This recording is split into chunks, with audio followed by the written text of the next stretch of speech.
Welcome guys to my kitchen. I'm Chef Will and my awesome camera lady, aka my wife Katie's behind the scenes. Love her to death. Today we're working on spare ribs. It's my favorite cut of pork ribs. If you don't want to do spare ribs, you can get St. Louis cut, but you're losing a lot of meat because they trim it for you. So over here we got our spare rib. And you see some nice fat marbling running through here. This is a nice pretty cut. This is going to be nice and juicy when we're done cooking. When you're looking for ribs in the store, do you look for marbling? Yeah, absolutely.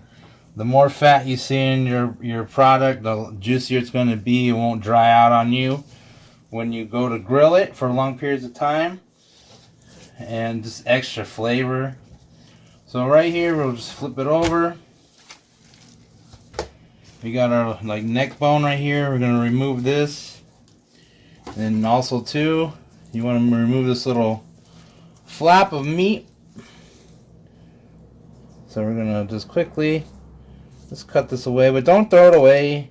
You know, you can get your burnt ends through here. Use this for your soup. What is that? This is just the flat part of the meat. Flat part on the top pork. of the rib bone? Yeah, this is just burn off when you go to use it, so it's just easier to take it off. You don't need it. Makes it more manageable. Yeah, and then just trim some of this extra little grease fats here. So it just helps make your rub more uniform, right? More smoke. So right here, as you see this little membrane, you're going to want to pull this up, and you can use a butter knife, you can use a paring knife to kind of help you loosen this. And this right here is chewy, not really good eats at all. Also, if you're smoking, it'll hinder the smoke from getting into the meat because it's like acts like a little barrier. So it's really slippery, so I suggest, to help you grab it, just use a paper towel, and hopefully if you're lucky enough, you can get it all on one shot. Because it's slippery, you said? Yeah, so I'll loosen it right here. So we're pulling the membrane off here. You'd also have to do this to beef ribs, Yeah, correct? any of ribs. There's always a thin membrane that is on your ribs, and you want to pull that off as best you can. I mean, you don't need to, but I prefer it. You can score it. Well, like you said, the spices will be able to penetrate, and the smoking it, and a lot better. And all of that. Yep. So, I mean, they don't do it necessarily in barbecue restaurants per se. The better ones do. But there's so much, you're not going to sit and pay somebody to peel it off. But there we go. We got some of that membrane off there. And all of what you're doing obviously applies to when you're making beef ribs as well, right? Yes, any style ribs. Baby back ribs, spare ribs. So this is right here, it's the neck bone. I'm going to trim this off. I don't need this. And actually, where did you get this slab of ribs? So this one I actually just got on sale at Ralph's. Couldn't beat that deal. It was like $1.79 a pound. So I just trim this part off here. Save this for your ramen. It's the neck bone, a little bit of the meat here. So just trimming it, making it kind of even here. Kind of squaring it off. So right here, you don't really need this part. A little flap. So usually there's about a bone right here. Can't really hear this. And hear the bone. There's like a little loose bone here. It's just going to pop off when you cook. So right here, I just feel there's another little bone right here. So I'll just cut it. Usually I cut it right here, which I guess I just will do. Like right next to the bone, Yeah, it's like two bones. There's one here, one here. You don't need to throw this away. You can throw it on when you're cooking, but just want to kind of square it off here. All right. So now I'm going to flip this bad boy back over. Plop. Then we're going to hit it nicely with my Cajun seasoning. You can use whatever your favorite Cajun seasoning is. We're gonna really add a nice coating on here. What would be another alternative to if you're not really a... Because Cajun seasoning could be kind of spicy for some people. So is there other alternative rubs that you would recommend also for this? For this one, any standard barbecue rub that just says barbecue rub on it, or pork rub. If you don't like heat, you know, I'll put up a recipe for a barbecue rub. This one is my favorite. I've won a lot of awards with it when I do cooking at my work, when we had silly competitions. And a lot of people seem to like it a lot, especially when it's turkey time. When Thanksgiving, they like to make some Cajun turkeys. So this nice rub, really massage it in there.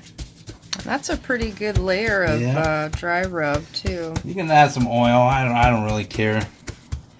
You know, just help you adhere to it, but just, you know, just mash it in there. I do like wearing gloves when it comes to this. Right here, just slowly. So this one consists of garlic, thyme, basil, chipotle powder, paprika. Does it have salt? Oh, it does have salt. Thyme, oregano. Where did you get this Cajun seasoning? I made it. Oh, you made it. This is my blend. I will put a recipe up for it, or maybe I'll sell it. I don't know. There we go. Nice little rub. You're going to let this sit on here for just an hour. Are you going to let it sit on the slab for an hour? Yep, just let it marinate for an hour. Because it's best, is it best to put smoked meat in the smoker at room temperature, or... Any meat that you want to cook, you want to do it at room temperature. Cut your cooking time down, more even heat, because... you know, it'd be really cold in the center and kind of loosely warm on top because it comes to temperature. So you definitely want to wait an hour or so before you cook your meat, at least, or 30 minutes till it comes to room temperature before you grill. Give you a more even cook when you go to cook it. So right here we got our seasoning. When this is seasoned, for an hour, it'll be all nice and moist because of the water and the salt. So there we go, guys. Now, because it's kind of warm, we're getting into summer temperatures. Would that hour change because of the temperature change? No, because everybody has air conditioners. It was just a theory. You don't have to do it, but best to let your meat come to room temperature. Usually takes about 30 minutes to an hour sometimes. If you don't feel comfortable doing that, then don't do it. Alright guys, we're going to let this sit for an hour and then I'm going to throw this on the grill. Alright guys, so right here we have the one on the tray that's been marinating for an hour. You can see that it's a lot wetter. The rub is on there. Really nicely seasoned, and you can see here the rub that we just did is still dry. It's getting there. Yeah, I can see it's already starting to penetrate the seasoning, the moisture, but yeah, this one it's not the easiest to tell, but you can see right here. You can start seeing some of the skin. It's nice, and you see the moisture from the pork because the salt's penetrated through. So we're gonna go throw this on the grill. On the grill. Here we go. All right, guys. So we're gonna set the ribs. We're gonna set the ribs bone side down. Right here. We're gonna let these smoke for a good 2 hours. And I have this smoking at 250. You can do 250, 275. That's what we're going to start our stuff at. So right now it's at 250. On the first hour, I'm going to come in here and I'm going to spritz it with some pineapple balsamic and pineapple juice, a 50-50 mix. That'll help keep it moist and it'll start building our bark. So right now we're going to let this sit for the first hour. And the bark is obviously the flavor, seasoning and the crunchiness. So for it to start to coagulate. Yeah. All right, guys. See you in an hour. It's been an hour, and now I'm gonna spritz our ribs here. We want it on the missing function. Just give a nice little spray of the pineapple and pineapple balsamic right here. Just give a nice little mist. Gonna help add that extra flavor, nice bark, nice sweetness, and we'll do it again on every hour until this is done. Alright guys, this has been about 3 hours smoking. I've been using hickory wood. You can see the nice mahogany color going here. I'm going to take it in and I'm going to wrap it for the rest of the cooking process. You can start seeing that the meat is starting to pull away from the bones. That's also a good indicator that it's going to be done soon. You can see the bones right here. So we still got a couple more hours, probably another hour or two, and it should be done.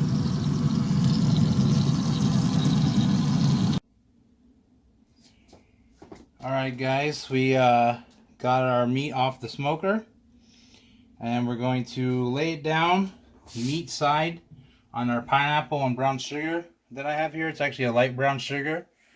So I'm just going to take this, I'll lay this on top like so.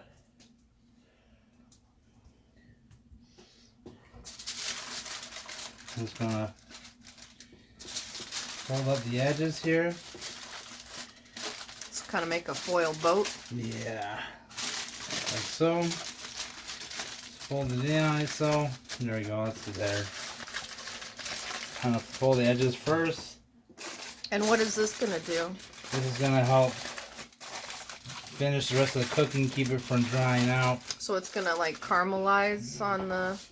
It's going to like caramelize on top of the pork, brings the sweetness from the brown sugar. The pineapple is going to give it extra flavor from the glaze that we've been putting on with the pineapple balsamic and juice we've been spraying. If you don't have enough foil, just finish it off like so. Just wrapping it. And I'm going to cook this one meat side down. So we just flipped it. Yeah. So all the pineapple and brown sugar is now on the top. No, it's on the bottom. What's on the bottom? On the bottom. I did an extra flip. So everything's on the bottom. The pineapple and brown sugar is on the bottom. And we're going to take this and we're going to finish this off. The temperature should be about 200 degrees when it's done, or until the bones are pulled away from the pork. And so we're going to cook this for another hour or so. Alright guys, it's been about 4 hours now. The last hour here we wrapped our pork ribs. You can see that the meat has pulled away from the bone. So just carefully undo your ribs here, like so. And then I'm going to place these carefully back onto the grill so I can glaze them. Oh yeah, look at that. Very nice. So carefully throw it back on there and throw our beautiful pineapple on here. Look at that color. Nice.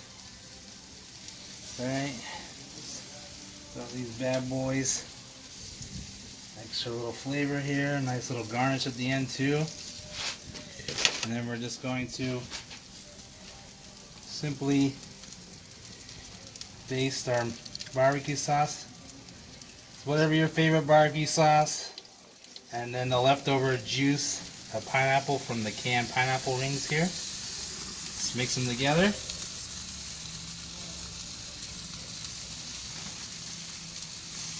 Usually about a half a cup left over. And when you add it to your bottle of barbecue sauce, so there we go. And we're gonna wait, and that's gonna glaze over. Get nice and sticky. Almost like caramelized? Yeah, caramelized. There you go. That's a good way because of the sugars that's in the barbecue sauce. This is why you always want to wait till the last minute to barbecue, for barbecue with the sauce and the glaze. Because if you do it too early, the sugars in the sauce are going to burn and it's not going to be very good. And 9 times out of 10, your food will not be done and it's just a giant mess. So usually the last 10 minutes or so of cooking, you're going to glaze it over with the sauce. And here we go. Alright guys, look at that. Beautiful sauce, glazed over. Alright, it's time to eat. Let's switch this over to my pan. Alright, put this in the pan, rest it for 10 minutes. You can see the beautiful pullback on the meat. That means that it's done. Also temp at 200 degrees. It's more than perfect. You see the the beautiful glaze. You can see right here it's nice and sticky from the sugar, so the barbecue sauce. The pineapples are all beautifully glazed over. Alright, it's definitely time to eat. So we're gonna bring this over here to the cutting board. And is there a certain area you prefer to start cutting? No, but you just see where the ribs are. You just follow it. And cut it here. Bam. You want to let it rest, because if you cut it directly, all the juices are just going to flow out. You don't want that. But look at that, guys. Look at that. Look at that beautiful, right there, beautiful smoke ring. Right, that's the smoke reacting with the fat. It makes it turn pink, and that's what they talk about, the smoke ring. We got our nice bark, our glaze, and so then that here top we go. section's called bark, huh? Yes. Okay. Look at that. Look at that beautiful, sexy rib right there. Here we go. Ready? Look at that. We talk about fall out the bone. Oh, the bone fell out. Wow. That's beautifully done. Alright guys. Happy summer to you. Go ahead, get out there and make the spare rib and let me know how you like it.